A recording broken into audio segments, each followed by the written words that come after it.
말씀을 듣기 전에 본문을 읽었는데요. 읽고 난 다음에 어떤 생각이 드십니까?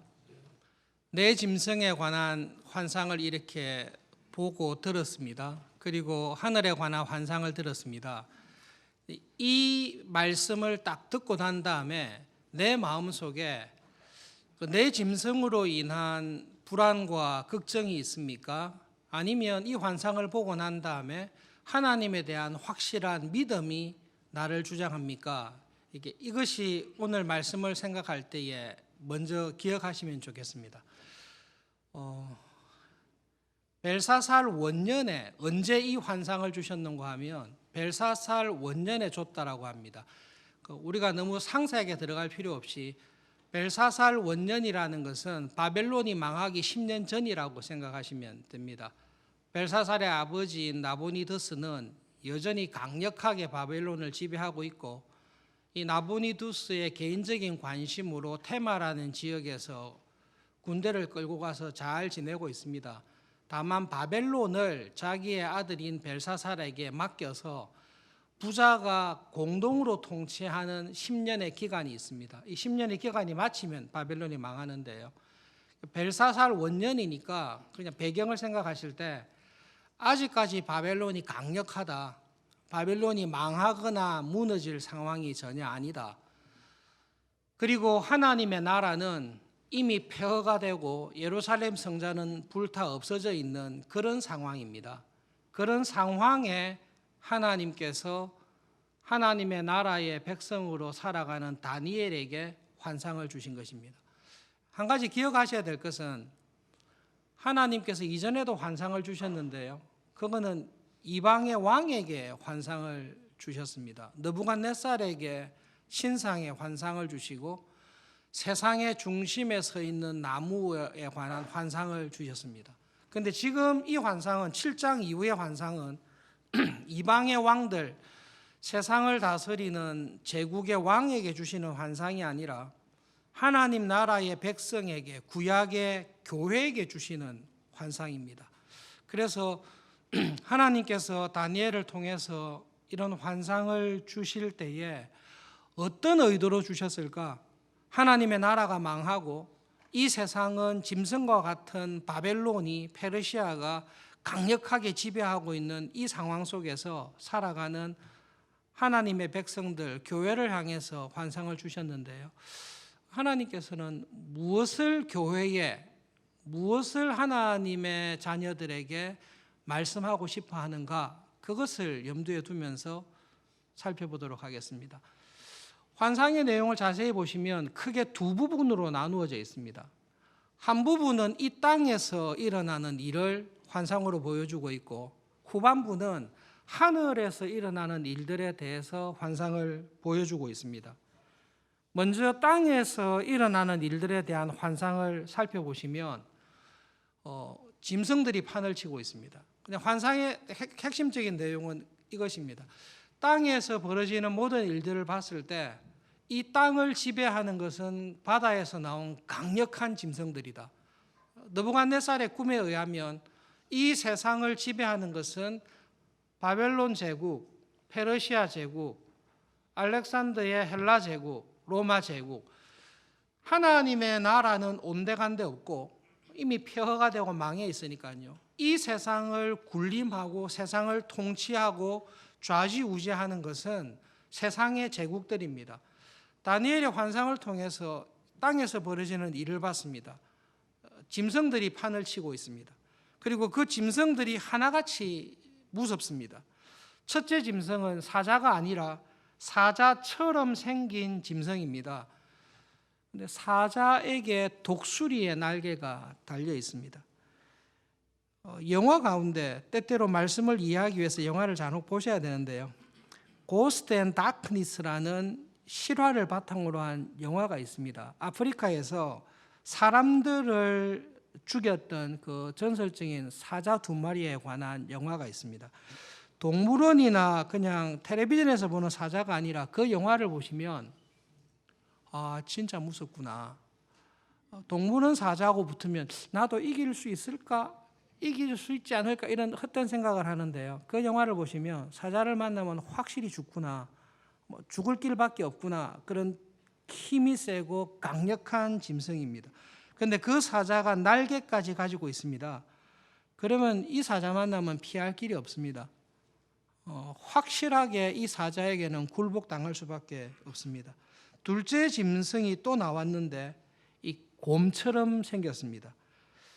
그런데 이미 이빨 사이에 갈빗대 3개를 뜯고 있습니다. 그 말은 무슨 말이죠?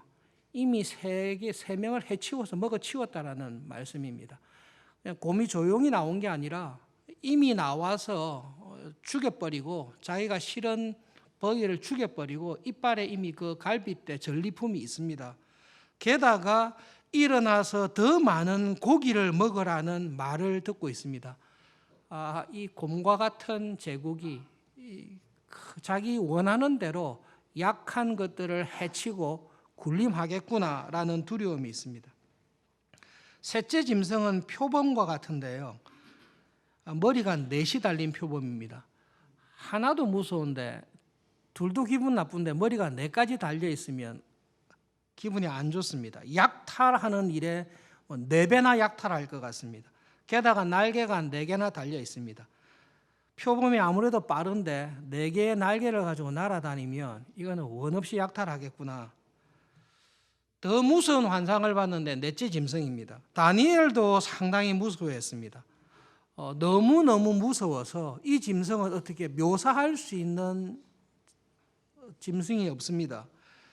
쇠로 된 이빨을 가지고 모든 것을 부서뜨리고 죽여버립니다. 발로 밟고 착취합니다. 게다가 이 짐승에는 뿔이 10개나 달려 있습니다. 뿔은 힘의 상징인데요. 이 뿔이 10개나 달려 있습니다. 또 작은 뿔이 나와서 뿔 3개를 없애는 것도 기분 나쁘고, 뿔 가운데 눈이 여러 개 붙어 있습니다. 한 개만 붙어 있어도 섬뜩한데 뿔이 여러 개, 눈이 여러 개 붙어 있고 또 뿔이 말도 합니다. 그리고 이 짐승을 이길 수 있는 것은 아무것도 없습니다. 이 모든 것들이 바다로부터 나와서 이 땅을, 이 세상을 지배하고 있는데, 환상 가운데 이 땅을 보니 이게 전부 다 이렇게 짐승들이 판치는 세상입니다. 누구도 이 짐승하고 붙어서 이길 수 있는 그런 존재가 아닙니다. 여러분, 다니엘서는 그냥 요한계시록하고 잠깐 연결되는데요. 한 가지만 꼭 계시록과 연결해서 한 가지만 기억하시면 좋은데, 이 모든 짐승들이 어디서 나옵니까? 바다에서 나옵니다. 그리고 이 바다에서 나온다는 말은 여러분 하늘에서부터 오는 게 아니라고 생각하시면 좋습니다. 요한계시록에 보시면 새 하늘과 새 땅에는 더 이상 바다가 없더라라는 표현이 있습니다. 그래서 교인들 가운데 혹시 예수님께서 재림하시고 하나님의 나라가 완전히 회복됐을 때, 새 하늘과 새 땅이 되었을 때는 그곳에는 바다가 없단다, 그러면 보트 탈 일도 없고 수영할 일도 없단다, 그렇게 오해하시는 분이 계신데요. 바다가 없으면 고래는 어디서 삽니까? 하나님께서 천지를 창조하셔서 바다를 지으시고 바다에 사는 물고기들을 만드셨는데, 새하늘과 새 땅에 하나님께서 창조로 만들었던 바다가 다 없어지면 고래는 어디서 살죠? 묵시문학에서 바다가 없다라는 말은 하나님의 나라와 하나님의 주권과 통치를 근본적으로 반대하고 저항하는 세력들이 바다에서 나오는 것입니다. 그래서 바다가 없다라는 말은 더 이상 하나님의 나라를 반대하고 대항하는 악의 세력이 완전히 사라졌다라는 의미에서 새하늘과 새 땅을 보니 바다가 없더라, 그 표현입니다. 이 모든 것이 하늘에서 나오는 게 아니라 바다에서 나옵니다. 그리고 통제가 안 되는 상황 속에 나와서 이 세상을 휘젓고 있습니다. 그 환상을 먼저 딱 보여주셨습니다. 그 다음에 하나님께서 다니엘에게 보여주신 것은 하늘에서 일어나는 일들에 관한 환상을 보여주고 있습니다. 하늘에서 일어나는 환상은 세 부분으로 짧게 나누어져 있는데요. 첫 번째로는 이 세상을, 하늘과 땅을 주관하는 보좌에 관한 환상을 보여줍니다. 옛적부터 항상 계시는 이 하나님이시죠. 하나님께서 그 보좌에 앉으셔서 하늘을 다스리고 통치하실 뿐만 아니라 하늘과 땅을 하나님께서 다스리고 주관하고 있다라는 것을 환상을 통해 보여주십니다. 하나님께서는 한 번도 이 보좌를 떠나신 적도 없고 이 보좌를 빼앗기신 적도 없습니다. 갑자기 하늘의 환상을 딱 보여줬는데 다니엘에게 보여주신 메시지는 짐승들이 이 세상을 판치는 것 같으나 이 모든 것을 하나님께서 하늘의 보좌에서 주관하시고 통제하고 계시다라는 것을 보여주십니다. 그리고 그 하나님이 계시는 그 앞에 하나님이 볼 수 있는 펼쳐져 있는 책이 있습니다. 그리고 그것을 법정으로 묘사하고 있습니다. 법정에서 이 사람이 잘했는지 못했는지를 판단합니다. 하나님께서는 하늘에서 이 세상과 무관하게 혼자 편안하게 계신 것이 아니라 하나님 앞에는 이 땅의 사람들이 하나님께서 권력을 주시고 능력을 주시고 은혜를 준 사람들이 어떻게 살아가고 있는지를 기록하는 펼쳐진 책이 있고 하나님께서는 그 책을 통해 심판을 결정하십니다. 그 책을 보시던 하나님께서 갑자기 어느 순간에 하나님 곁에 서 있는 천천만만의 사람들, 하늘의 군대죠. 그 하나님께서 명령하셔서 그들을 통해 넷째 짐승을 간단하게 제압하시고 넷째 짐승을 죽여버리십니다. 아무도 죽일 수 없었던, 감히 대적할 수 없었던 강력한 하나님을 비방하던 세력이 있는데요. 하나님께서 책을 보시고 어느 순간에 일정 기간 허락하셨다가 보내셔서 그 끔찍한 짐승을 죽여버리십니다. 그리고 그의 시체를 불타는 불에 던지시는 장면을 다니엘에게 보여주십니다. 그리고 앞에 기세등등했던 3마리의 짐승들도 그들이 가지고 있었던 권세를 하나님께서 빼앗아 버리시고 어느 일정 기간 동안 가두어 두시는, 어느 일정 기간 동안 하나님의 통제하에 두시는 것을 다니엘에게 보여주십니다. 그리고 마지막 장면이 있는데요. 그런 하나님의 보좌에서 하나님이 다스리시고 자기 마음대로 세상을 좌지우지할 것 같던 짐승들의 권력을 빼앗으시고 짐승을 죽여버리시고 불에 던지시고 난 다음에 그러면 이 나라를, 이 세상을 다스리는 권세를, 이 세상을 지배할 나라를 누구에게 주는가? 구름을 타고 등장하는 인자와 같은 이라고 되어 있는데요. 그냥 한 사람이 등장합니다. 어떤 한 사람이 하나님 앞에 등장하는데 하나님께서는 세상의 모든 권세와 영원한 나라를 하나님의 형상인 이 사람에게 줍니다. 번역을 제가 볼 때는 잘못한 것 같은데요. 여러분 그 벤허라는 영화 보셨죠? 벤허 영화 보시면 그 사람 이름이 주다 벤허거든요. 제가 1부 때 완전히 엉터리로 말씀드렸는데 주다 벤허의 뜻이 뭔가 하면 이 사람의 아버지의 이름이 허입니다. 허의 아들입니다. 그러니까 벤허입니다. 허의 아들인데 이름이 유다입니다. 그래서 영화 제목이 그냥 벤허로 되어 있습니다. 이 말은 벤 아담입니다.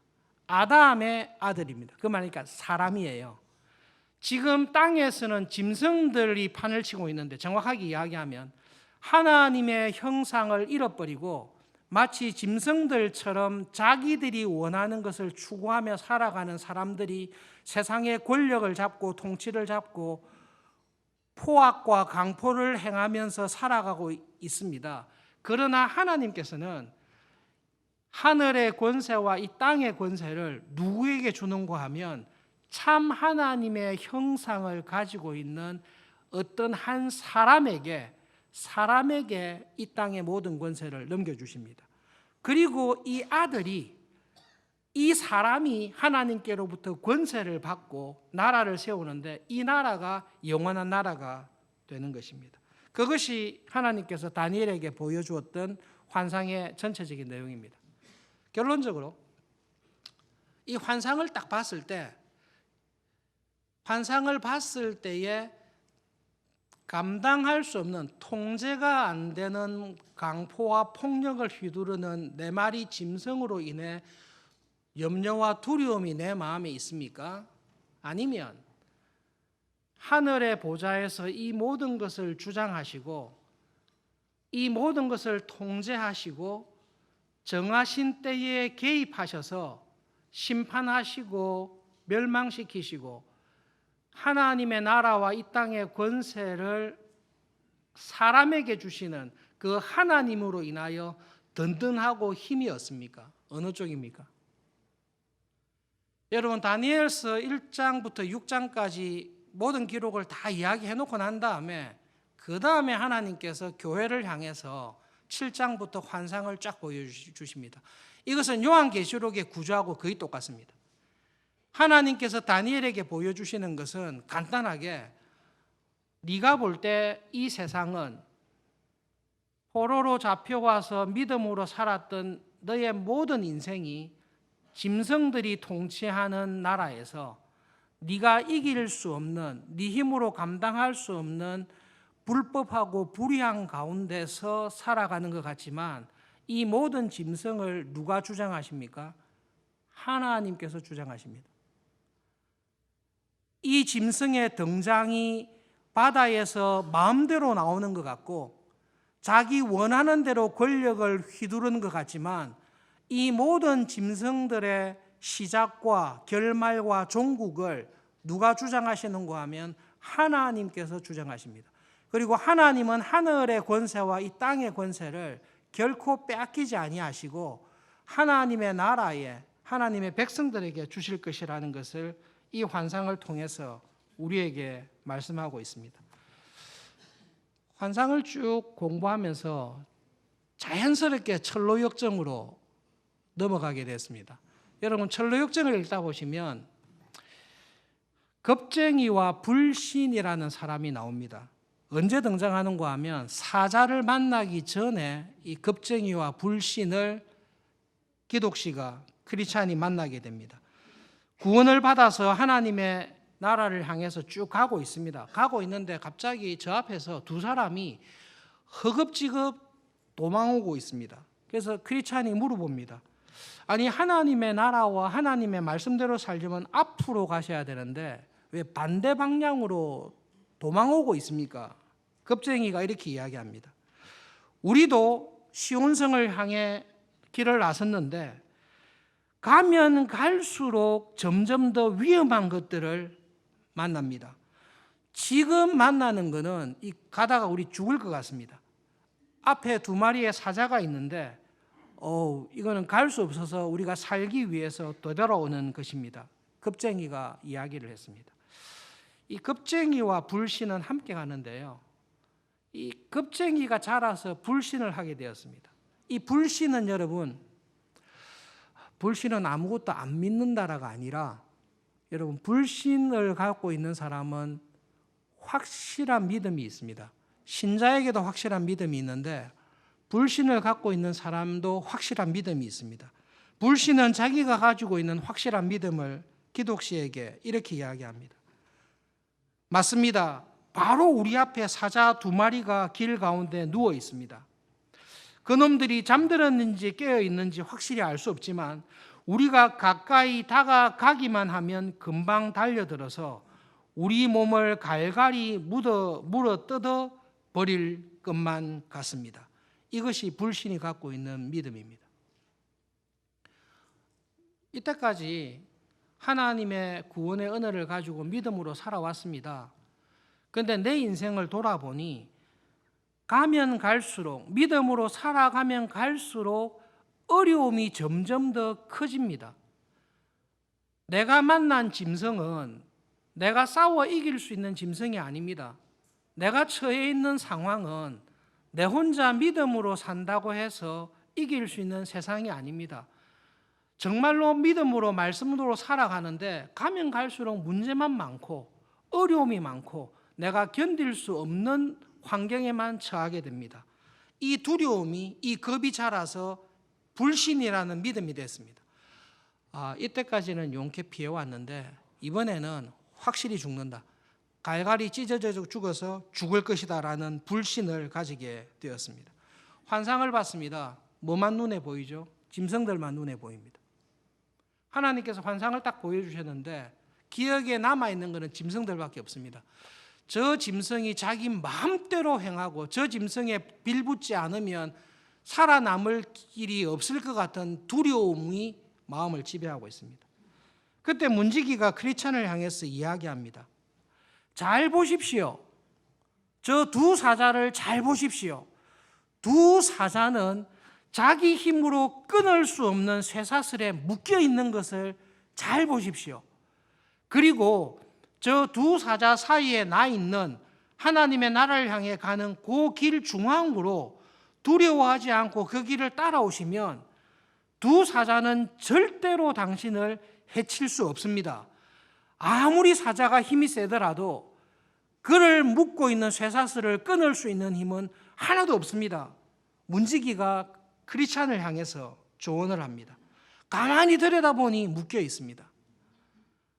넷째 무서운 짐승도, 곰과 같은 짐승도 자기 마음대로 움직이는 것 같으나 하나님께서 제국과 나라와 통치자의 권한과 시기를 딱 정해놓으시고 하나님께서 때가 되시면 그들을 심판하십니다.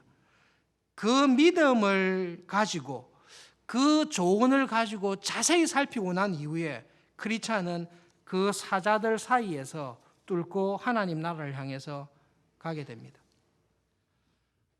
여러분, 믿음 생활은 철로역정이든 다니엘 7장을 통해 하나님께서 교회에 주시는 환상은 믿음 생활을 하면 할수록 더 사나운 짐승을 만날 가능성이 훨씬 큽니다. 여러분, 신앙생활을 하는 것은 처음 신앙생활할 때는 어려움도 크고 난관도 크고 환난도 많다가 내가 기도생활 열심히 하고 교회생활 열심히 하고 말씀대로 살려고 애를 쓰면 말 안 듣던 아들도 바뀌고 나를 괴롭히던 남편도 바뀌고 직장생활에서 나를 힘들게 하던 상사들도 바뀌고 모든 것이 정의롭고 좋아지는 쪽이 아니라 성경에서는 일관되게 믿음으로 살아가면 갈수록 겁쟁이가 이야기했듯이 불신이 이야기했듯이 가면 갈수록 문제가 커지는, 그리고 내가 지금 당면하는 문제는 전무후무한 문제고 이 문제 앞에서는 내가 죽을 길밖에 없다라는 두려움과 어려운 상황으로 몰고 갈 때가 많이 있습니다. 그래서 존 번연이 이 환상을 보고 철로 역정에 만들어 놓은 장면이 있는데요. 벽난로입니다. 믿음으로 살려고 하는 불씨를 앞에서 마귀가 자꾸 양동이에 물을 넣어서 꺼버립니다. 감당할 수 없는 물을 가지고 와서 꺼버리려고 합니다. 그런데 그 불이 꺼지지 않습니다. 왜냐하면 그 벽난로 뒤에 주님께서 물을 붓는 양과 비교할 수 없는 기름을 부어주시기 때문에 아무리 물을 갖다 부어도 물에 꺼지지 아니하는 은혜를 신자들에게 주시는 것을 교회에 보여주시는 것입니다. 다니엘에게 이 환상을 왜 보여주셨는가 하면 간단합니다. 하나님의 나라는 망했습니다. 예루살렘은 이미 폐허가 되어 있습니다. 믿음으로 사는 사람은 다 포로로 잡혀와서 살고 있습니다. 내가 이길 수 있는 짐승이 아닙니다. 내가 바꿀 수 있는 상황이 아닙니다. 그런데 하나님께서는 교회를 향해서 이 모든 것을 주관하시는 분은 하나님이십니다. 하나님께서 이사야를 통해 하신 말씀이 있는데요. 아시리아는 내가 쓰는 진노의 막대기다. 아시리아는 나의 분노를 드러내는 분노의 몽둥이다. 고레스는 다윗이 나의 목자였듯이 고레스는 나의 목자다. 고레스를 통해 내가 기뻐하는 일들을 내가 성취할 것이다. 하나님께서 바벨론을, 페르시아를, 알렉산더 제국을, 로마와 지금의 모든 세상의 나라를 통해서 우리 눈으로 볼 때는 짐승들이 이 세상을 지배하고 통치하는 것처럼 보입니다. 그리고 그 짐승에 빌붙지 않으면 죽을 것 같은 두려움과 염려를 우리에게 줍니다. 그러나 믿음으로 살아가는 자에게 주시는 하나님의 환상과 계시가 있는데요. 짐승들이 통치하는 것이 아니라 하나님께서 통치하십니다. 정말로 하나님께서 통치하셔서 어느 곳에 있든지 믿음으로 하나님의 뜻에 순종하며 살아가는 자를 통해 하나님께서는 넉넉하게 하나님의 나라를 이루어 가십니다. 그리고 그런 사람을 통해 하나님의 뜻을 이 땅에서 성취해 가십니다. 그것을 정말로 믿습니까? 라는 질문인데요. 다니엘이 이 환상을 봤을 때 맞습니다, 하나님. 짐승들이 아니라 하늘의 보좌에 계시는 하나님께서 이 모든 것을 주관하시고 심판하시고 하나님의 나라를 이루어가는 것을 저는 확실히 믿습니다. 다니엘이 이 고백을 했겠습니까? 했죠. 어떻게 그걸 알 수 있습니까? 그게 6장까지의 내용입니다. 사자굴에 들어가 있어도 풀무불에 집어넣어도 그 모든 원수들이 하나님의 사람을 해하려고 공격을 해도 하나님의 은혜 안에 하나님께서 붙잡아 주셔서 하나님께서 허락하지 아니하시면 하나님의 백성들이 하나님의 나라가 결코 짐승들에 의해서 무너지지 않습니다. 다니엘이 그 환상을 보게 된 거죠. 그리고 교회를 향해서 이야기하시는 것입니다. 느부갓네살이 볼 때는 금신상을 볼 때 그것은 아름다운 제국이었습니다. 금으로 된 제국, 은으로 된 제국, 동으로 된 제국, 뭐 금메달, 은메달, 동메달이겠죠. 하나님께서는 그 신상을 통해 드러난 제국을 뭐라고 하십니까? 하나님의 형상을 잃어버리고 자기의 욕심과 강포를 따라 살아가는 짐승들이다. 하나님께서 볼 때 이 세상의 나라와 제국의 모습이 하나님의 자녀다운 모습, 하나님의 형상인 참 사람의 모습을 다 상실하고 적자생존 혹은 폭력과 힘에 의해서 살아가는 짐승들과 같은 삶이다라고 말씀을 하고 있습니다. 결론적으로 여러분, 하나님 앞에 책이 펼쳐져 있는데요. 이번 한 주간, 일주일간의 나의 삶을 하나님께서는 살피시고 기록하시고 평가하실 것입니다. 다른 사람이 보기에 황금의 제국에 살고 있습니다. 사자와 같이 강력한 힘을 가지고 있습니다. 날개까지 달고 있습니다. 모든 사람이 부러워하는 삶을 살고 있습니다. 그런데 하나님께서 보시기에 그것은 하나님의 형상을 닮은 하나님의 자녀다운 삶이 아니라 짐승과 같은 삶을 살 수 있습니다. 느부갓네살의 눈에 볼 때는 그것이 황금의 삶입니다.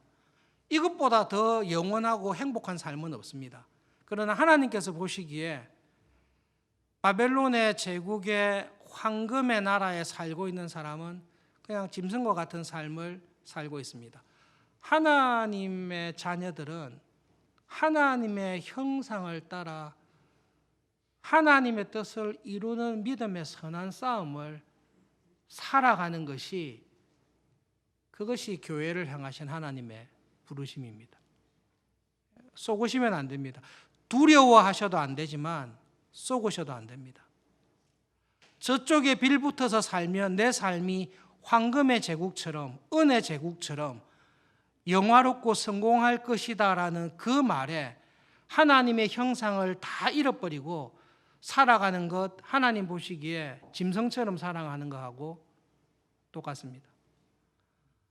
내가 하나님을 믿고 하나님의 보호하심과 하나님이 주시는 축복을 내가 소망하며 살아야 되겠다. 이 마음을 놓치고 세상에서 승진하고 내가 세상에서 형통하기 위해서는 이 짐승 앞에서는 내가 굴복해야 되겠다. 이 짐승과 내가 싸울 수는 없다. 얘하고 싸웠다가는 내가 정말로 죽을 길밖에 없다라는 불신이라는 믿음, 두려움이라는 마음 가운데 사로잡혀 있어서 하루하루 한 주 한 주를 살아갈 때에 하나님의 형상을 잃어버리고 살아가시면 안 됩니다. 다니엘에게 주는 메시지는 간단한데요. 하나님의 나라는 망했습니다. 아직 벨사살 원년입니다. 예루살렘 성전은 폐허가 되어 있습니다. 믿음으로 살아가는 모든 백성들은 포로로 다 끌려와 있습니다. 하나님의 나라는 이미 없습니다. 그런데 그 환상을 통해 하나님께서 뭘 보여주시죠? 그게 하나님의 뜻입니다. 하나님께서 일정 기간 동안 교회의 죄를 물으시고 교회를 징계하시고 이방 나라를 쓰셔서 교회의 죄를 징계하고 계십니다. 그러나 그 와중에도 믿음으로 살아가는 자들을 하나님께서 일으키시고 그들을 통해 하나님의 나라와 주님의 교회를 이루어 가십니다. 결국 누가 이깁니까? 하나님의 나라가 이깁니다. 왜 이깁니까? 하나님께서는 그 보좌를 양보하신 적이 없습니다. 하나님께서는 신실한 하나님의 백성들을 통해 하나님의 나라를 반드시 이 땅에서 이루어 가십니다.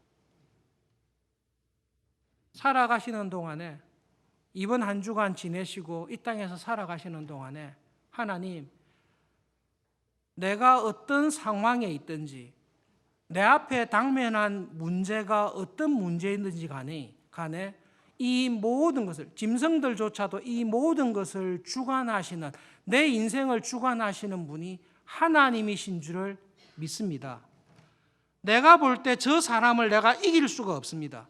내가 볼 때 저 세력을 이길 수 없습니다. 그러나 하나님의 섭리와 주권을 믿고 내가 서 있는 자리에서 하나님의 자녀답게 하나님의 뜻을 구하며 살아갈 때에 그런 하나님의 백성을 통해 하나님께서 하나님의 나라를 이루어 가실 줄을 믿습니다. 그러므로 이 믿음의 길에서, 이 하나님 앞에서 하나님의 자녀답게 살아가는 길에서 겁을 내시거나 물러서지 마십시오.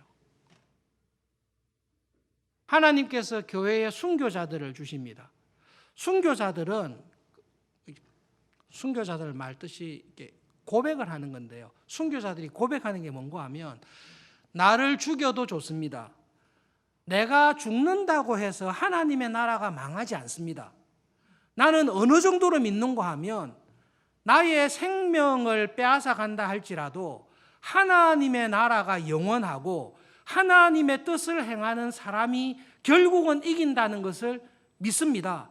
저를 죽인다 할지라도 저는 그것을 믿습니다. 그러니까 순교자는 누구에 대한 신앙을 고백하는가 하면 강력한 짐승과 같은 세상과 사람들을 향해 당신들을 다 주장하시고 당신들을 다 섭리하시는 분이 하나님이십니다.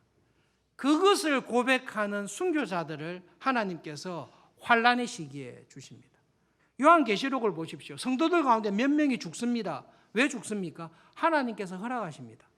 왜 허락하시는가 하면 사실은 짐승이 다 지배하는 것 같은데요. 그 짐승들을 향해 고백하는 것입니다. 아니요, 당신들은 짐승들입니다. 짐승과 같은 삶을 살고 있을 뿐입니다. 하나님께서 당신들을 주장하십니다. 그리고 하나님께서는 하나님의 뜻을 믿음의 사람들을 통해 반드시 이루십니다. 풀무불에 넣으시겠습니까? 우리는 죽어도 좋지만 하나님은 영원하십니다. 그게 묵시문학입니다. 다니엘을 통해 주신 환상을 생각하실 때 이 믿음을 가지십시오. 와, 짐승들 너무 무섭더라. 예, 무섭습니다. 근데 더 무서운 분이 계신데요. 그 짐승들을 심판하시고 통제하시는 하나님이 정말로 경외해야 될 분입니다. 하나님 보시기에 일주일간 생활을 봤을 때 너는 정말로 내 생명책에 기록되는 믿음의 사람으로 한 주간을 살았다. 그 믿음의 선한 싸움을 잘 싸우는 한 주간이 되기를 바랍니다.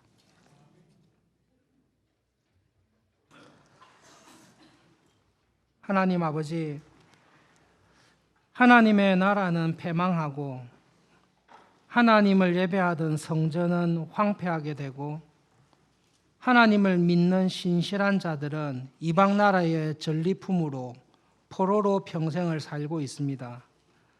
그럼에도 불구하고 하나님, 믿음으로 살아가는 하나님의 백성들에게 주님의 신실한 교회를 향해 주신 하나님의 약속의 말씀을 기억하며 기도합니다.